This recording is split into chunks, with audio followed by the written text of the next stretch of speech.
Vasudevaya. Om Namo Bhagavate Vasudevaya. Om Namo Bhagavate Vasudevaya. Om Namo Bhagavate Vasudevaya. Om Namo Bhagavate Vasudevaya. Om Namo Bhagavate Vasudevaya. Om Namo Bhagavate Vasudevaya. Om Namo Bhagavate Vasudevaya. Srimad-bhagavatam, 2nd Canto, Chapter 1, the first step in God realization, text number 5. Tasmat Bharata Sarvatma. Tasmat Bharata Sarvatma. Bhagavan Ishvaro Hari. Bhagavan Ishvaro Hari. Shrotavya Kirtitavyascha. Shrotavya Kirtitavyascha. Smartavyascha Smartavyascha. Tasmat Bharata Sarvatma. Tasmat Bharata Sarvatma. Bhagavan Ishvaro Hari. Bhagavan Ishvaro Hari. Shrotavya Kirtitavyascha. Shrotavya Kirtitavyascha. Smartavyascha. Smartavyascha. Tasmat Bharata Sarvatma. Tasmat Bharata Sarvatma. Bhagavan Ishvaro Hari. Bhagavan Ishvaro Hari. Shrotavya Kirtitavyascha. Shrotavya Kirtitavyascha. Smartavyascha.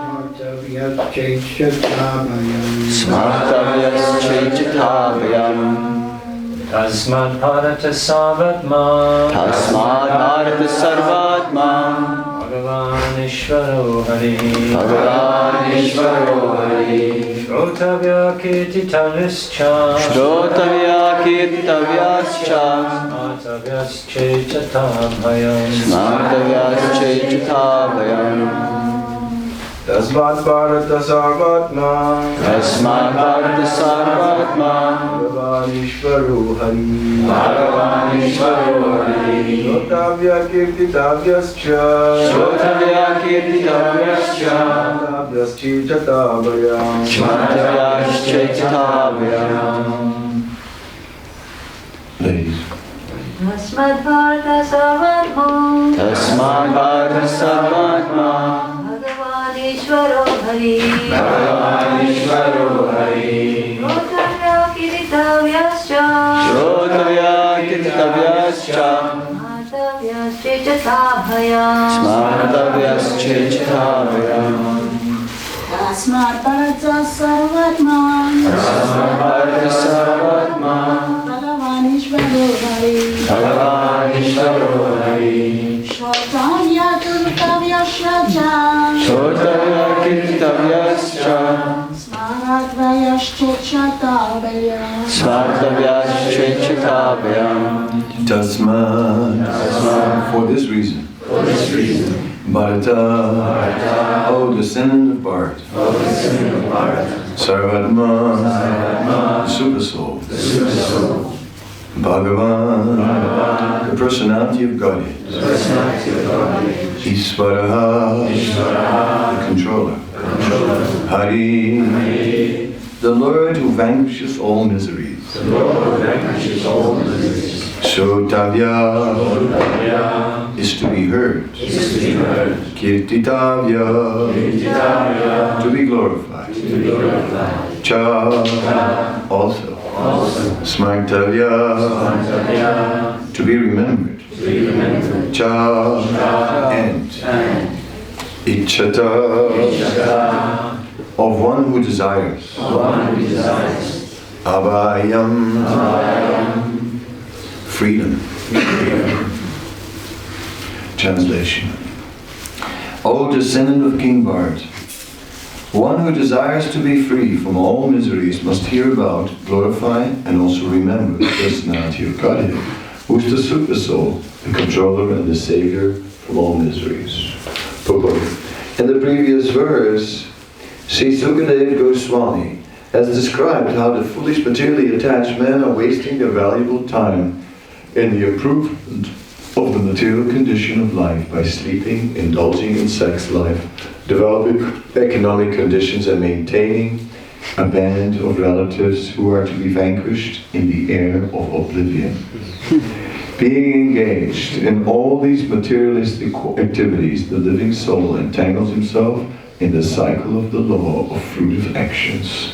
This entails the chain of birth and death in the 8,400,000 species of life, the aquatics, the vegetables, the reptiles, the birds, the beasts, the uncivilized men, then again the human form, which is the chance for getting out of the cycle of fruitive action. Therefore, if one desires freedom from this vicious circle, then one must cease to act as a karmi, or enjoyer of the result of one's own work, good or bad. One should not do anything, either good or bad, on his own account, but must execute everything on behalf of the Supreme Lord, the ultimate proprietor of everything that be. This process of doing work is recommended in the Bhagavad Gita 9.27 also, where instruction is given for working on the Lord's account. Therefore one should first of all hear about the Lord. When one has perfectly and scrutinizingly heard, one must glorify his acts and deeds, and thus it will become possible to remember constantly the transcendental nature of the Lord. Hearing about and glorifying the Lord are identical with the transcendental nature of the Lord, and by so doing, one will be always in the association of the Lord. This brings freedom from all sorts of fear. The Lord is the Supersoul, Paramatma, present in the hearts of all living beings.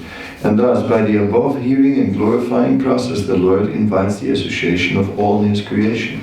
This process of hearing about and glorifying the Lord is applicable for everyone, whoever he may be, and will lead one to the ultimate success in everything in which one may be engaged by providence. There are many classes of human beings: the fruitive workers, the empiric philosophers, the mystic yogis, and ultimately the unalloyed devotees. For all of them, one and the same process is applicable for achieving the desired success. Everyone wants to be free from all kinds of fear, and everyone wants to the fullest extent happiness in life. The perfect process for achieving this here and now is recommended in the Srimad Bhagavatam, which is uttered by such a great authority as Srila Sukadeva Goswami. By hearing about and glorifying the Lord, all a person's activities become molded into spiritual activities, and thus all conceptions of material miseries become completely vanquished. Om Jnana-timirandasya Jnana-salakaya Chakshur-enmitam yena Tasmai Sri-Gurave Namaha. Sri Krishna Chaitanya Prabhu Nityananda Sri Advaita Gadadhar Srivasadi Gaura Bhaktivinoda. Hare Krishna, Krishna Krishna, Hare Hare, Hare Rama, Rama Rama, Hare Hare.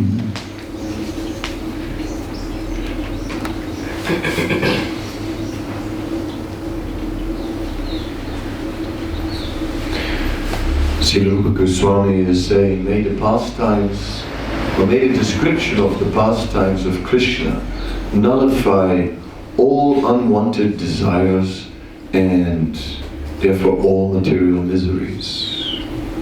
So it is due to unwanted desires that we are getting into material miseries. Otherwise, there's simply transcendence. Great and pure devotees also are in material bodies, and the material bodies are also subject to the various material miseries, but they rise above.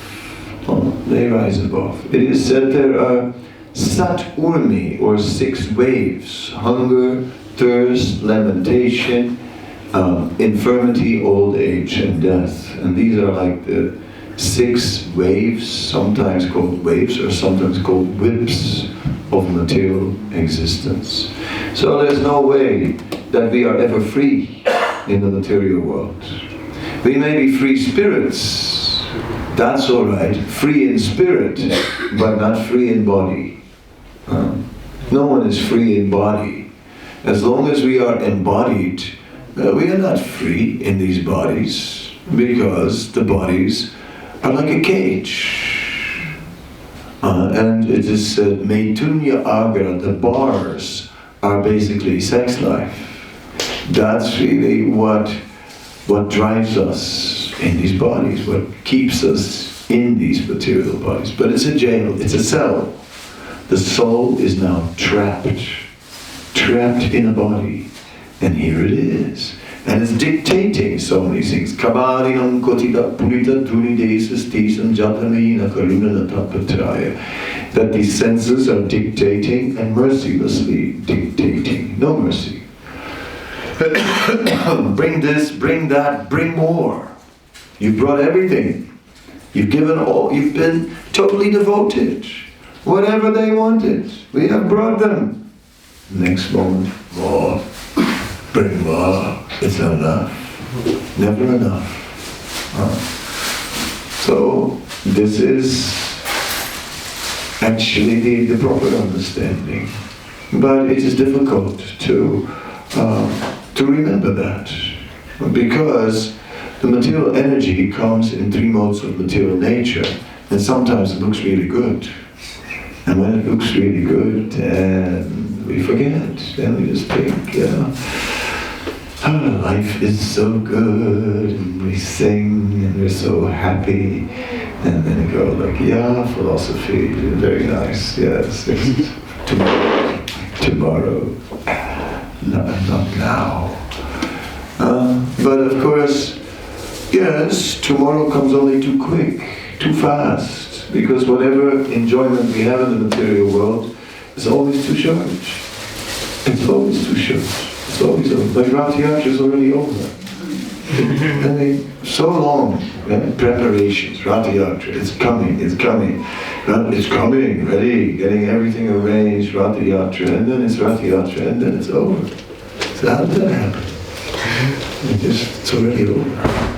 Everything is already over. My youth is already over. So quick, but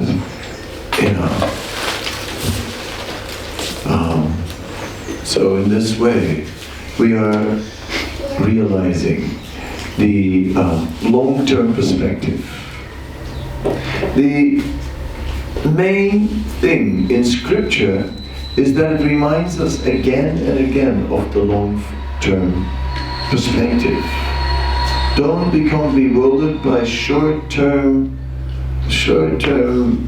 manifestations. Just, it looks so good now, but in the long term, what does it bring?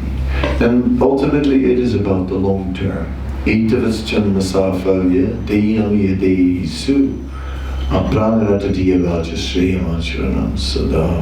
If one wants to make this life safalya, successful, fruitful, then one should look for shreyas, for the long term, not for prayas, for the immediate. And obviously,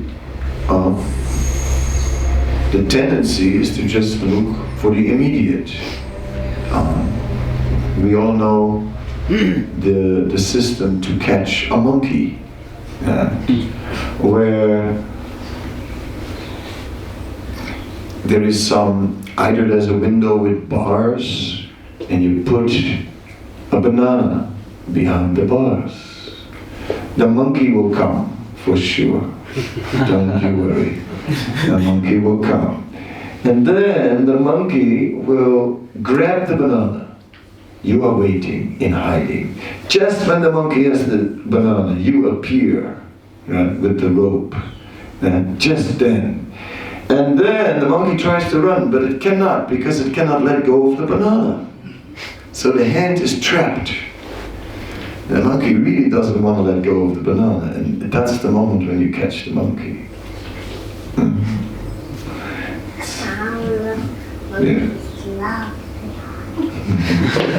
It works, you can try if you want to catch a monkey. Of course, what do you do once you have caught a monkey? And what will the monkey do with you when you've caught it? That's part 2 of the story, which we will not enter in today, but we think about that as well. And Anyway, so the point is this, is that we also, that is prayers, that is immediate. That's for the immediate benefit. You forget the long-term benefit. Let go of the banana, oh monkey. Think of your freedom. It's not worth it. You get a banana, for sure, but you'll be trapped. Yeah. So run now, let that temporary banana go, and just be free in the trees. You'll get another banana one day in the future, a better one that is not behind bars. But now, let go of this banana. But we also go bananas. And that is our nature. We also, somehow or other, get all excited about something temporary right now. Something. And we also become trapped by it. And then caught, tied by the three modes of material nature. The three modes of material nature, the Sanskrit word is guna. And guna means either quality, but it can also mean rope. So we become tied up by the three modes of material nature. And that ties us into the body. That's how we wound up in this material body. And again, Denu svinyata dehi komaram yoganam jaratata dehantra praktiyatira satana moyati. Life after life, again and again, another birth, because we remain attracted to the bananas. That's basically it. Yes. Always looking for some bananas somewhere. Always looking. Is there something good here? Is there something attractive here? Is there something in it for me? And that is the ritrogam. That is like the heart disease. Some people have a heart disease. And due to heart disease, they die.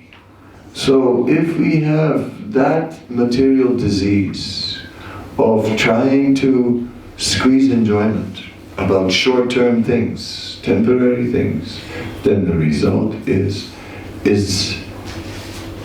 we have that disease, and as a result we'll die. Whereas when one remains free from all these things, one will not die, one will be eternal. One will be on the platform of the soul, and one will be totally free from the material body. One will not die, therefore no anxiety, therefore no fear, therefore no frustration. Because material life is by nature frustrating. Because in material life many times we don't get what we want. And sometimes it looks like we get what we want, but then maybe we weren't getting it after all. Or it didn't last long, or something spoiled it. We make a mistake, or whatever. But somehow or other, that source of temporary enjoyment is gone. So that is philosophy. And by hearing such philosophy again and again, it gradually sinks in, and gradually we begin to see, all right, still attached to the material energy, but less important. At least we'll invest less. One cannot just walk away from it all. Want some bananas and some cream. Yes, we want. But we cannot just live for a dream. We have to deal with reality as it is. We have to become sober.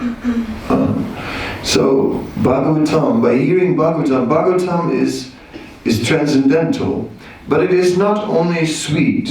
Bhagavatam is also cutting. It is also going, cutting the illusions. Yet anujasina yukta. It is with the sword of knowledge. It is cutting the knot of karma. Karma granti nibandhana. The karma granti, the knot of karma, the knot of entanglement. That's what it means. Flying into the web, and it's sticky, and then trying to fly out, and then turn, and then get caught in the web. And then it's really bad. The more you move, the more you get caught. So somehow or other, that is also Bhagavatam. So Bhagavatam is doing two things. It's cutting material attachments by showing to us that it doesn't work, and then at the same time, Maya Shakti Manapata, developing attachment to Krishna by hearing about Krishna and hearing about the spiritual world. The spiritual world, there we also have bodies, but these bodies are not separate from us. And these bodies are made of pure consciousness. And these bodies are an unlimited source of pleasure. There's no discomfort. In this world there always is something. I don't know about you, but I can give you a whole list of little things that are just annoying. Like today, my back hurts a bit. Today, my eyes itch. Today, something with my toe. There's a whole list here. And my nose itches also. It's like, the ants were in the garden yesterday. They bit me in the neck and got some lumps here. That's all right. That's what gardens are all about. Gardens many times have ants, and they bite sometimes. And then it's afterwards, it's just what's going on here? So it's not all as good as it looks. That's the nature of material existence. But it's so normal that we just mentally block that out. I'm perfectly fine. I'm happy. I'm great. Meanwhile, there's all these discomforts. That is material existence. So why be so attached to the body? Therefore, the free spirit encaged in the body is an unholy alliance. It's not meant to be. That's it. So, we can talk freedom, and we want freedom from the oppressors. All right, freedom from the oppressors. We want freedom from an oppressing government. All right. We want freedom from the criminals. We want freedom from what? Freedom from other people. All right. Then, okay, but now, we want freedom from disease. Right? Who wants disease? I give the whole list. Right? So it doesn't end. It doesn't end. And ultimately, nobody wants to die. So what about that? Why? Because the nature of the soul is not to die. Therefore, we don't die. We just Prabhupada said, the body doesn't die. Who says the body doesn't? Who says the body dies? Bodies don't die. They don't. No. So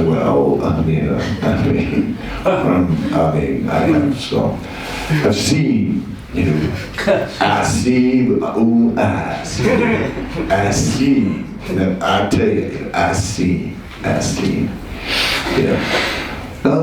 No, what you've seen is not that the body dies. Well, what I'm telling you is I see. What you see is not that the body dies. Body don't die. What are you talking about? Body don't die because body is not alive. Body was never alive. Body was dead all along. It was the soul that made that hunk of dead meat move around. Oh yes, body is dead meat anyway. It already is. As dead can be. It is just dead meat, but soul makes it move around. It's the soul that makes it dance. It's the soul that makes it sing. It's the soul that makes us think. Without it, nothing going on. Think tank. think tank, not thinking, empty tank. You know, it's a think tank, but when the soul leaves, it's an empty think tank. And there's no more thoughts, nothing. It's already dead. It's the soul that actually brings life to it all. How can they imagine all this? I mean, it's sort of shocking. It's sort of difficult. And do we even want to hear it? I remember sitting in lectures and they're talking about sense gratification and how you have to give up sense gratification. And I sometimes felt like, you know, look, it's tough enough, right? Do you have to rub it in? It's like, do you have to remind us all the time of this? You know? So, like this, we are, what to say? We are conditioned. We're conditioned. So when we're conditioned, we may not even like transcendental knowledge. But it is only that will save us from miseries. And all our other endeavors will never save us. See, there is this illusion that, like, I can change my position and then I'll be happy. All I have to do is get myself in a better position and I'll be happy. And that's not true. I tried that also. I mean, on one occasion I was in Amsterdam and I was young and it was raining. It was cold, it was wet, it was miserable. So I was getting wet and cold and my feet were like soaking in my shoes and next moment I was in the shop of the travel agent. How I got in there, I didn't know exactly, but the poster of the beach and the palm trees must have done it. Anyway, I was in, and yes, I had booked a ticket to a sunny destination. Oh beachy, oh beach, here I come. Mombasa, Mombasa, I'm on the way. And when I came to Mombasa, hey, it was good, you know, there was beach and coconut, there was beach and coconut, oh yes, oh coconut and coconut.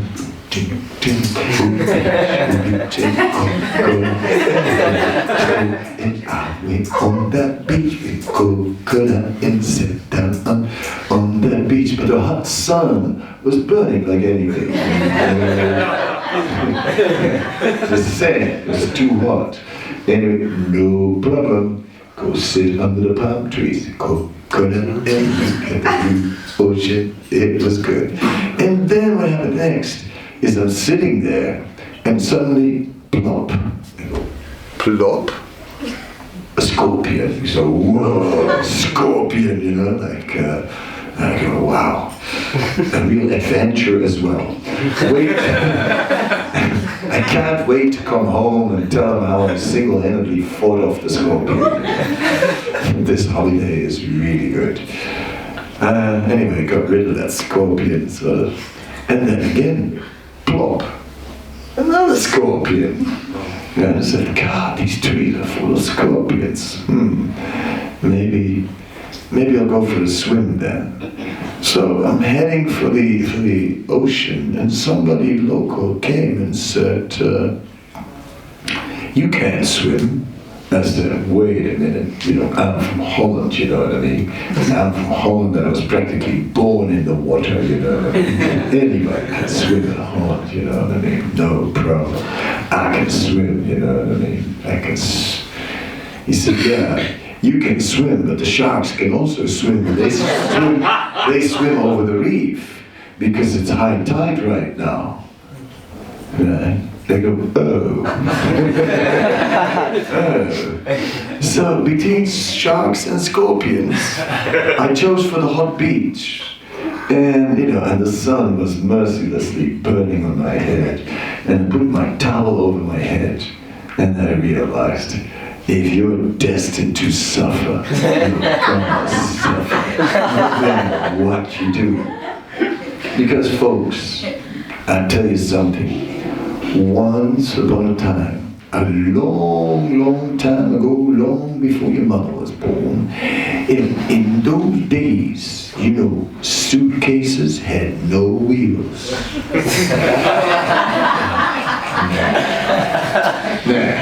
Come on. No, I'll tell you, suitcases had no wheels. Can you believe it? And you know what people used to do? They used to carry them in their hands until their fingers were like bent and moving straight for 3 days. Their hands were like this, like little stumps. And then they would shift the suitcase to the other hand and try that.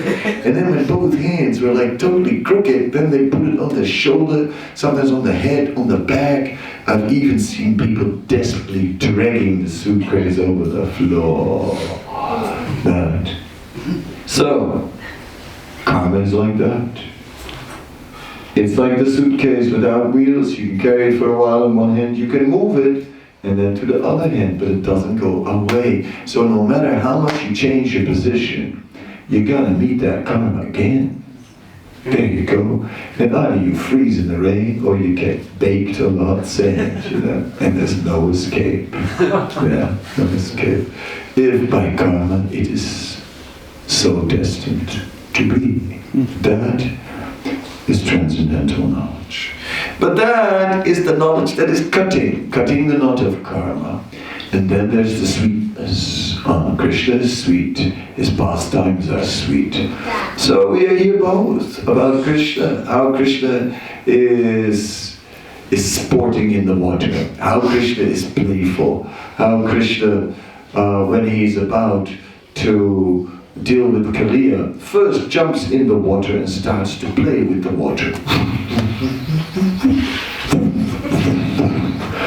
Music.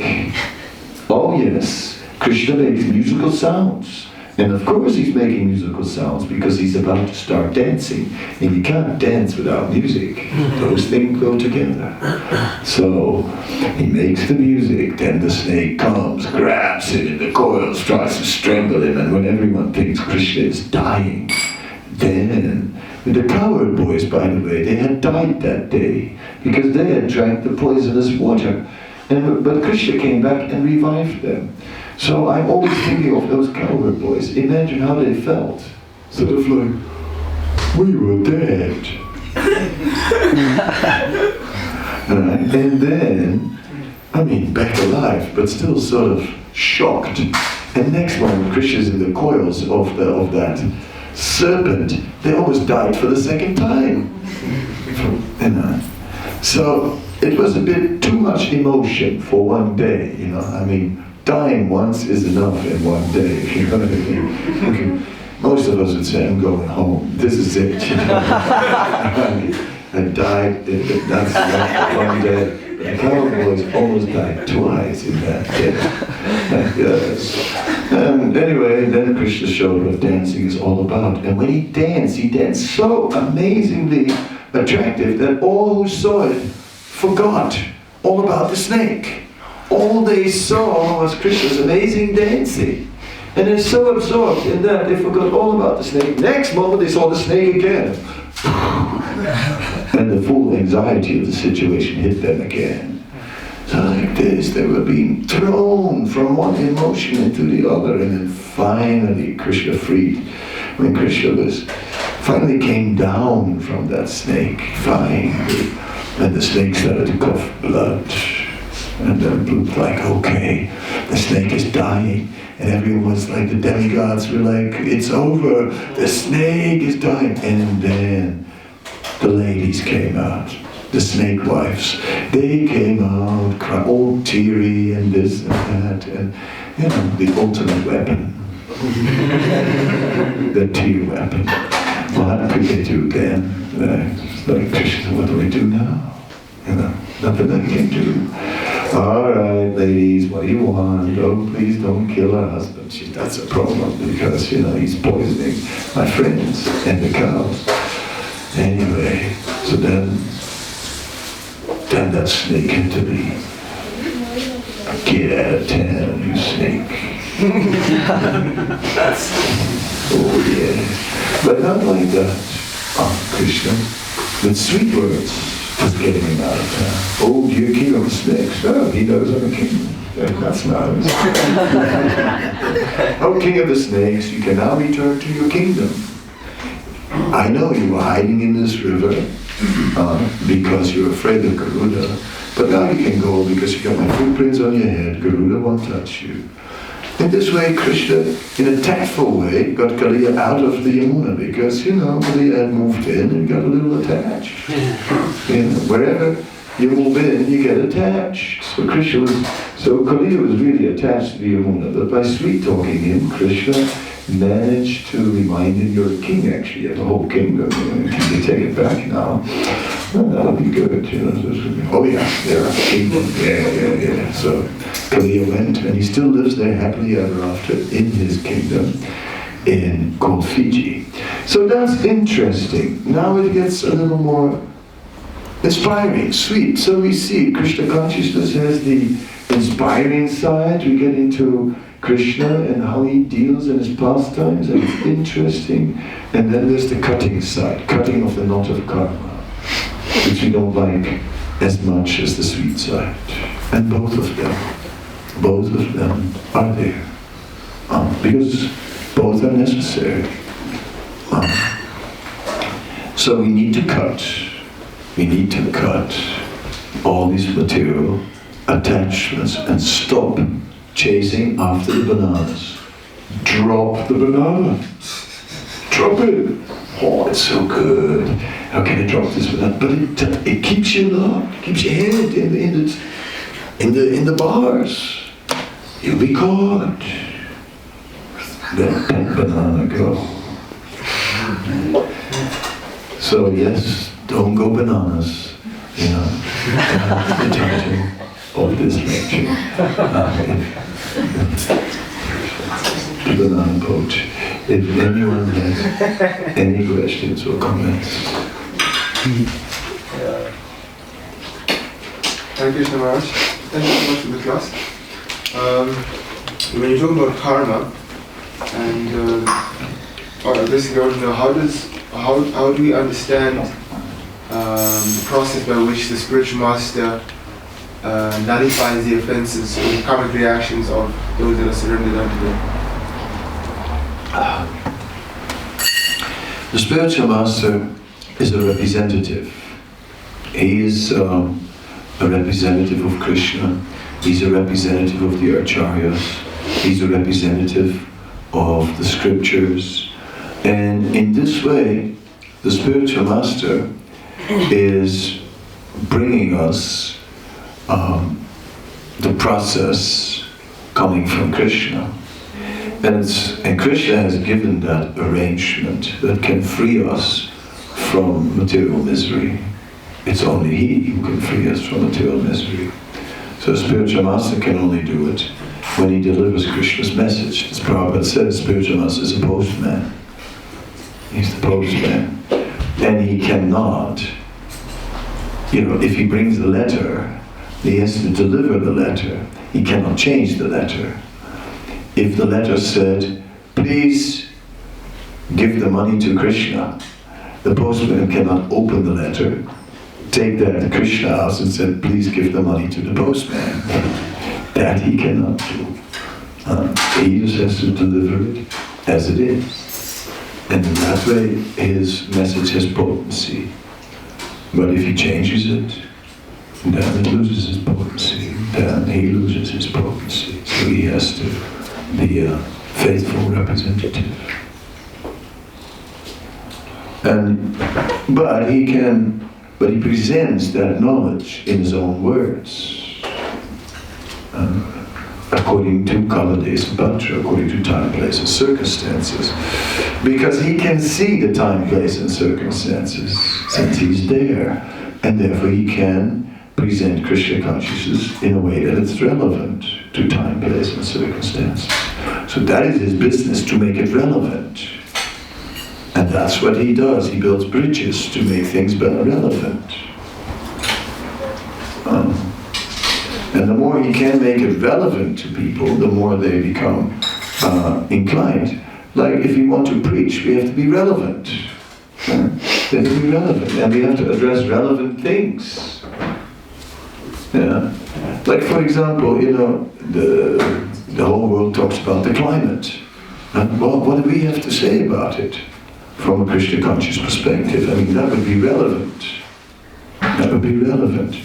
I mean, in South Africa, where there has been for long so much cultural division, how do you create unity in a country like this? How do you create peace in a country like this? Those are relevant questions. So we have to ask relevant. The spiritual master is addressing, as the representative from Krishna, relevant issues of the time, of the circumstances. And I feel, yeah, that makes sense. That's like, that relates to my life. I can do something with that. Has to be. Philosophy that is disconnected from real life may be intellectually very interesting, but it has no application. So philosophy must have real application in life. Therefore, that's the spiritual master's business. That's why Bhakti Tirtha Maharaj called his institute, what was it? Institute for Applied Spiritual Technology or something. IFAST or something. Applied. In your room time? You're just scratching your ear, okay. Thank you very much. In that regard, when the Bhagavatam temple was opened in Durban, someone, this Bhakti Tirtha Maharaj spoke, and he was saying how he met some government leaders in Kenya, and the Kenyan minister had asked him, how is this Hare Krishna doing any good? And Maharaj said, I'll show you.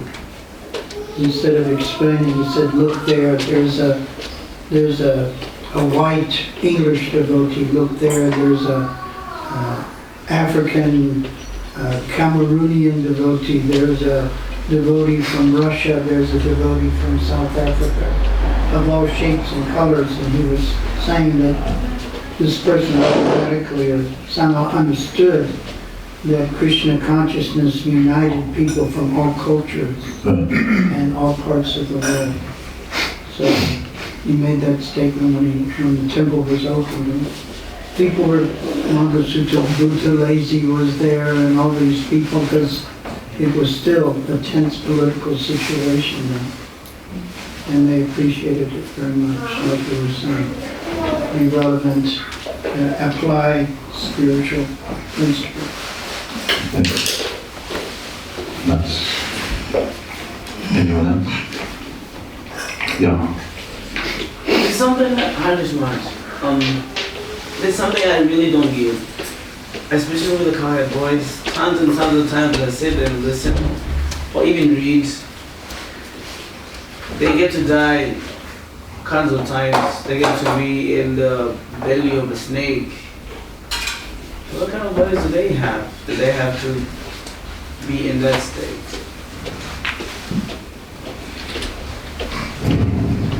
Yeah. What to say about these things,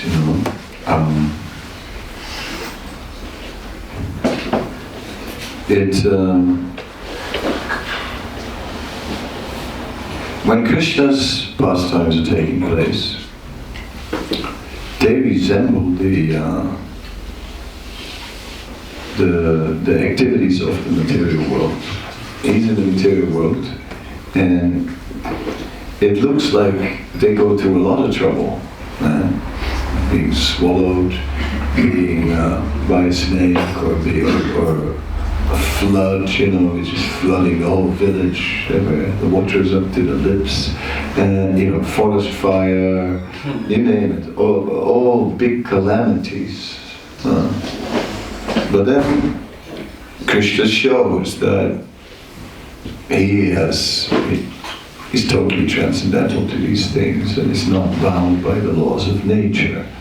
So Krishna, in his pastime, shows that he can give shelter from these material things. And that is a beginning, because we all look for shelter. Everyone is very intimidated by the material suffering. And so we look for shelter from something. It's like, so there's all kinds of artificial shelters. We have a wall right here, as if, and we feel good there's a wall, as if that would really keep anybody out. I can jump over that wall, and I'm 66, I can still jump over that wall, And I think maybe, can you jump over the wall? I think you can, if you really have to. If he has to. I mean, even, so we can do it, cranky as we are. What to speak of somebody who's younger, it's like nothing, right? You run over the wall, like I'll give you see how many seconds it takes from across the road to over the wall. We can time it. We can do it very quick. But it creates a false sense of security as a wall. There's so many this false sense of security. It's not real security. And it's like, Krishna is the only security. So, Krishna is with his pastimes, working in a very psychological way to deal with the mind of people who are who are afraid of material dangers, who are looking for material security and safety, which is not so secure. And then, boom, then Krishna shows that he's really the supreme control. And then we can see, look, this false security doesn't make sense at all. Real shelter is with Krishna. There's no other real shelter than Krishna. It's an illusion. You think of other things, give shelter. In this way, Krishna is dealing with the conditioned state of mind when he's performing pastimes in this world. And little by little, it's not that people will just, from being totally cold, come in touch with Krishna consciousness, and they'll just be convinced. And then we just have to find the right argument. There's got to be the right argument. And if only we would know the right argument for the particular person, then he would surely surrender. No, we got to break down. We got to break down misconceptions. Break down false shelter. We got to break down attachments, little by little. So, a little service here a little holy name there, some prasada, slowly, and then at one point, bang, comes in the strong argument, and then someone says, yeah, that makes sense. But there are many people who are totally conditioned. They get one of these books and go I can't make head or tail of this. I can't make head or tail of this. What does this mean? And someone else gets the book and says this makes complete sense. Yeah. It's amazing. Makes complete sense. And that's the difference between a person who has had some previous purification and a person who had no purification at all. Of course, there's a very powerful personality. He can pierce through even total ignorance. But mostly, so Krishna arranged it that this temple is on the corner opposite the station, so that all the people on the station can hear the holy name. And there are many people who come here every day, same route. They hear it so many times. You realize they work here, they walk past this temple every day. And when you see them watching, The kirtans going on, it's getting it. Not once, not twice, not 100 times, 1,000 times. 3 years every day. Catching that train means 1,000 times they hear the kirtan. It's going to do something. And then one day, so that, in that way we'll penetrate. Okay, now, but a very powerful way to penetrate, of course, is give someone a book. Because that's the concentrated instructions of Krishna and the concentrated commentary of the pure devotee. So that's in one time, boom, giving a very powerful dose to someone. That's why now this lecture is ending, so that everyone can prepare for another day of the marathon and give out some books to people. Thank you so much. Shrimad-bhagavatam. Holiness Kadamba Kanana Swami.